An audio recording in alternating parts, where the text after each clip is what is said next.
Hello बच्चों, welcome to school of humanities. आज की वीडियो में हम लोग part 2 of resources and development को कंटिन्यू कर रहे हैं।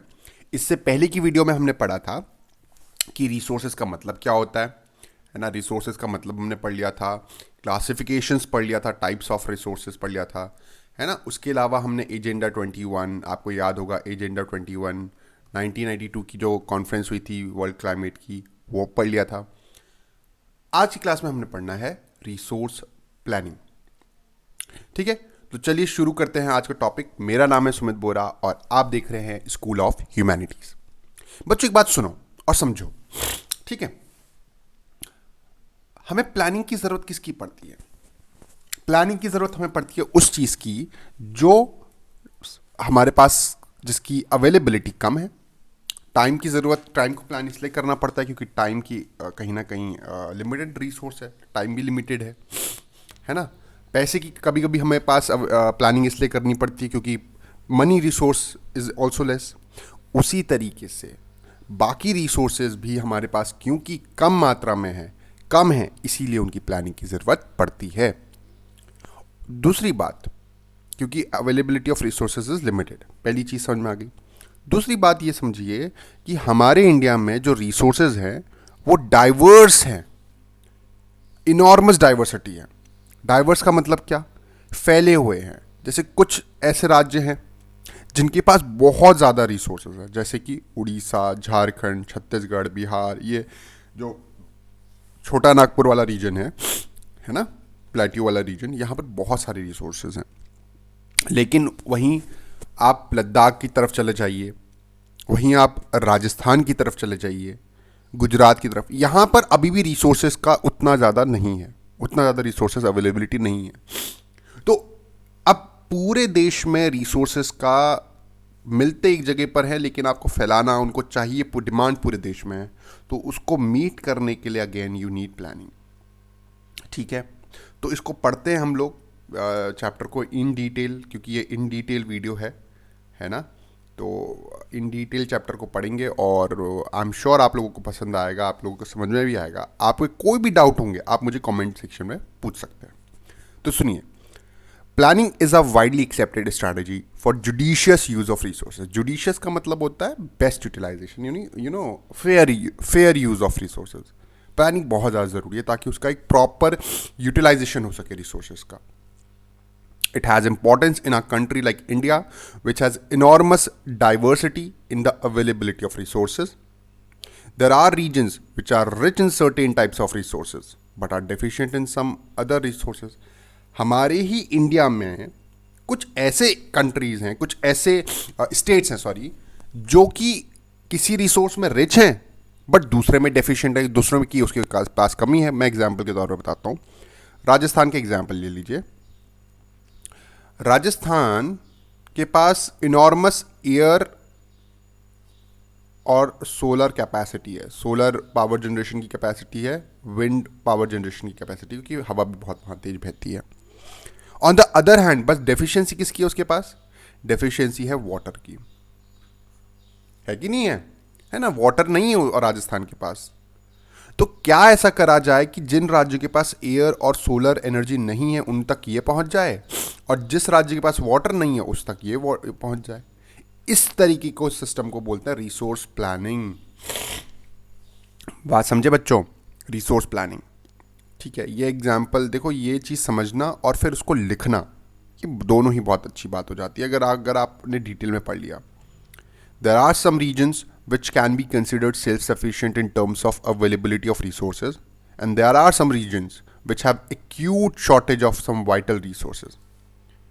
Like, example भी दे रखा है, the state of Jharkhand, Chhattisgarh, Madhya Pradesh are rich in minerals and coal deposits.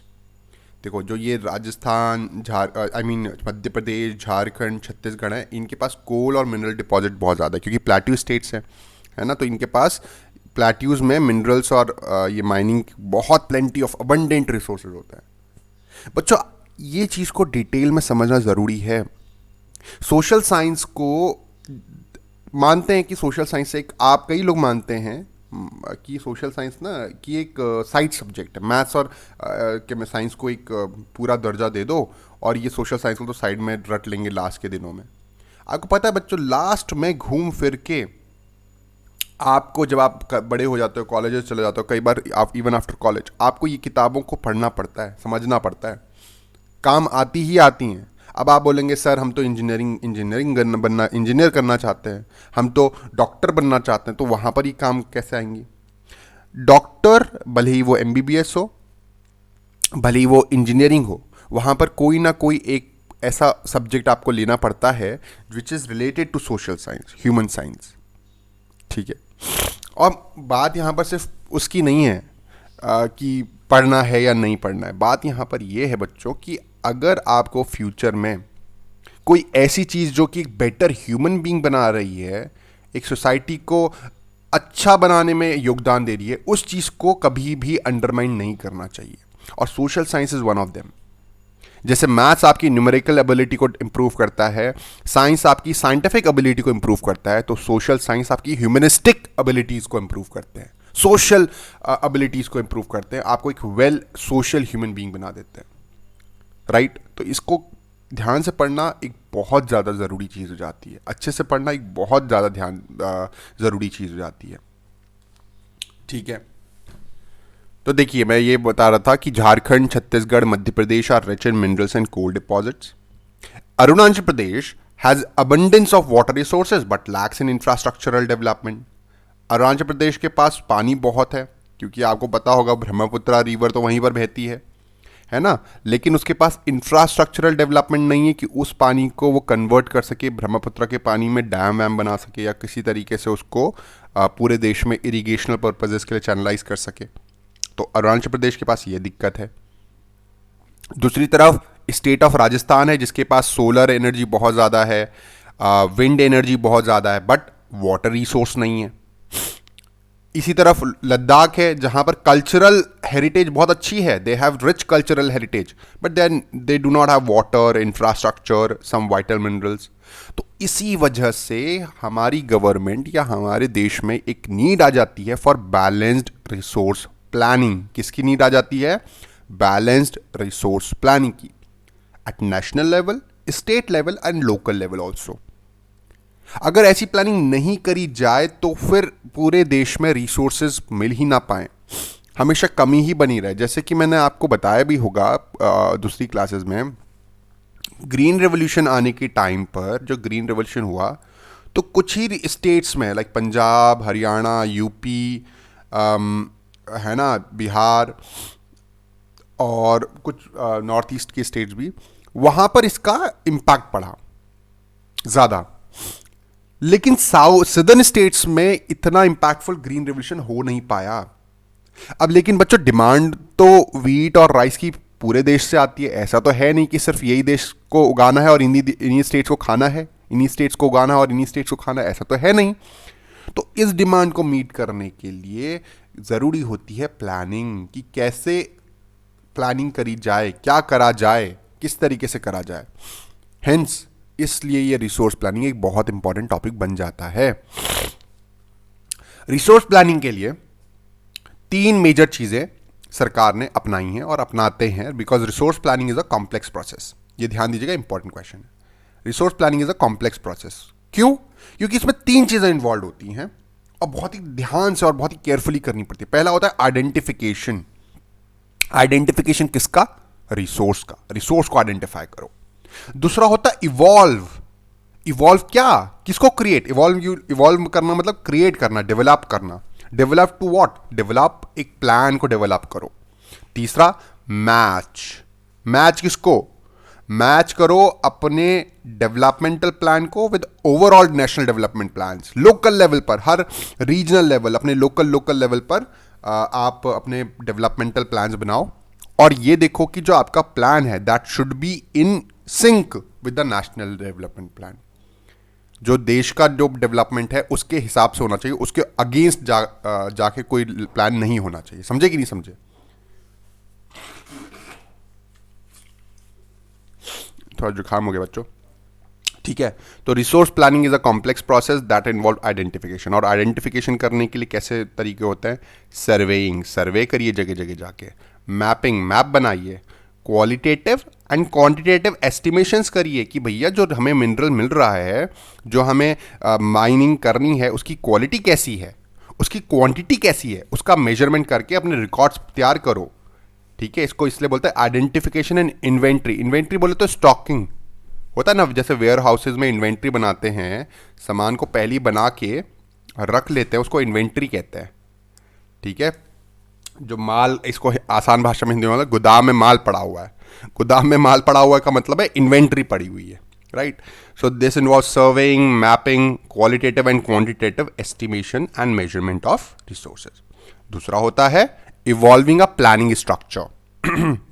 Now what is this evolving a planning structure? It means that एक ऐसा structure create करा जाए, एक ऐसा डेवलपमेंटल प्लान क्रिएट करा जाए जिसकी वजह से, जिसमें हमें ये पता हो सके कि इस रिसोर्स को माइनिंग करने के लिए या एक्सट्रैक्ट करने के लिए what are the technology needed, what is the skill, labour, human skill we need, and what institution we have to set up for the for the extraction और फॉर डेवलपिंग दिस रिसोर्स।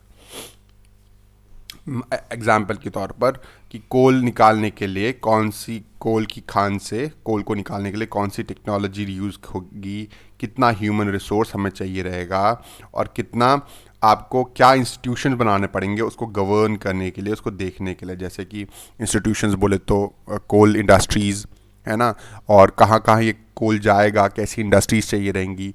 तो ये सारी चीज़ें, कोल तो हमने निकाल तो लिया, पता चला अब इसका यूज़ ही कुछ नहीं है, कोई यूज़ ही नहीं कर रहा, सब तो भैया अब तो पेट्रोल वाले पेट्रोलियम प्रोडक्ट ज़्यादा यूज़ कर रहे हैं, है ना, कोल का तो कोई यूज़ ही नहीं कर रहा, तो क्या फ़ायदा ऐसे कोल का निकालने का। तीसरा, matching the resource with resource development plan, local resource development plan with national development plan. ये बड़े 3 इंपॉर्टेंट चीज़ें हैं।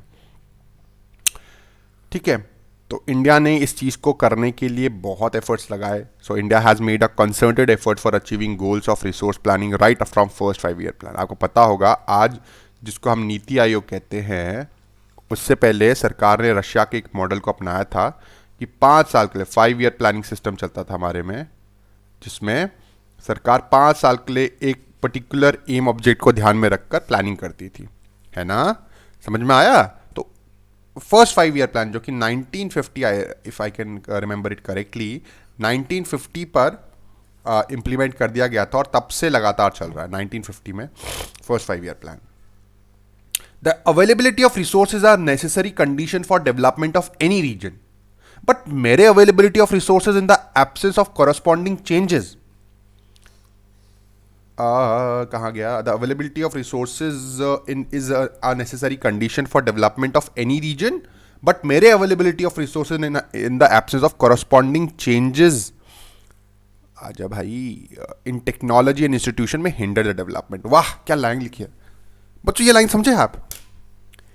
भैया आपके देश में रिसोर्सेज हैं, let me give you an example. Jharkhand, Chhattisgarh के पास इतने रिसोर्सेज हैं जितने पूरे इंडिया के पास नहीं होंगे।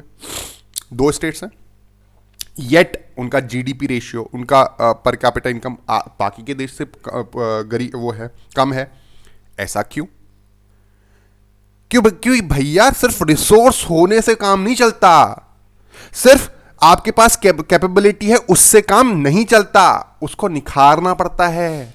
आप बच्चे बुद्धिमान हो, इंटेलिजेंट हो, जी हाँ, पंडित बोल देता है अजी हमारा बच्चा तो बड़ा बुद्धिमान है ना, बोलता है आपका बच्चा तो बड़ा योग्य है, बुद्धिमान है। पेरेंट भी बोल देता है अरे हमारा बच्चा तो बड़ा बुद्धिमान है, इंटेलिजेंट है, कभी कभी। लेकिन क्या फायदा उस बच्चे को अगर पढ़ने नहीं बिठाओगे? क्या फायदा उस बच्चे को कोई स्किल नहीं सिखाओगे? उस बुद्धिमानी का अचार थोड़ा ना डालना है। फायदा तो, फर्क तो तब आएगा ना जब उसमें कुछ उसमें पॉलिशिंग हो। डायमंड में जब पॉलिशिंग हो तभी तो काम बनेगा।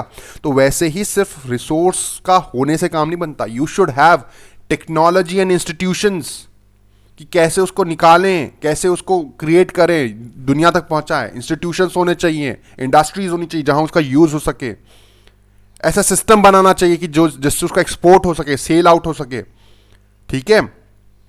So there are many regions in our country that are rich in resources, but these are included in economically backward regions. देखो लिखा हुआ है जो मैंने बात बताई, एग्जाम्पल भी बता दिया, Jharkhand, Chhattisgarh, sometime Bihar also.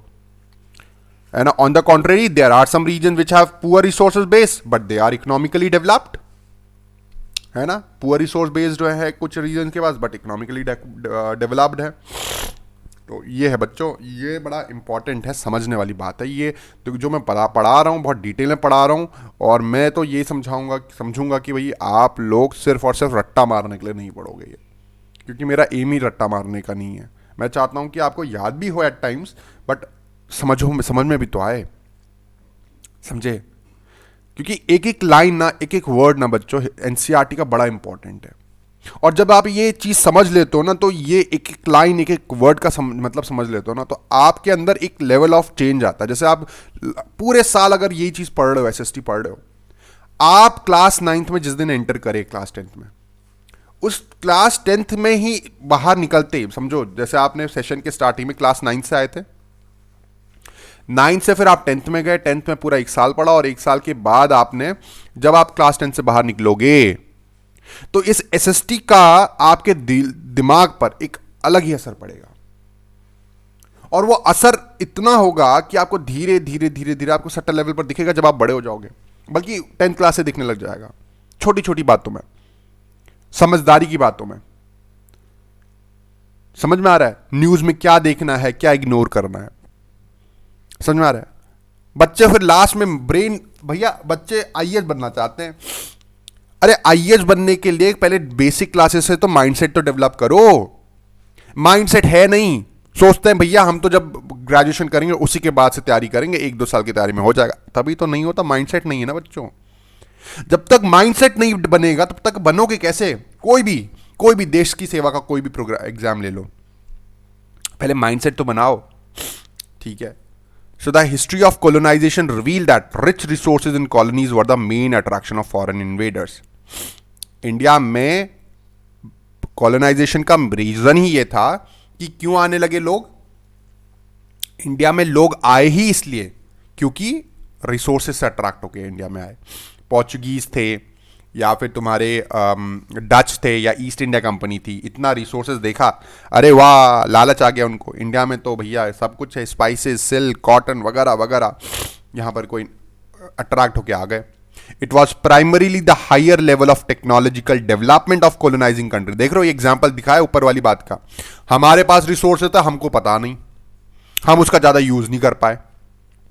Indians के पास रिसोर्सेज तो हमेशा से थे, हमें उसका ज्यादा पता ही नहीं था, या पता भी था तो हम उसका ज्यादा यूज नहीं कर पाए, या ये यूं कहूं कि हमारे अंदर ज्यादा लालच नहीं था।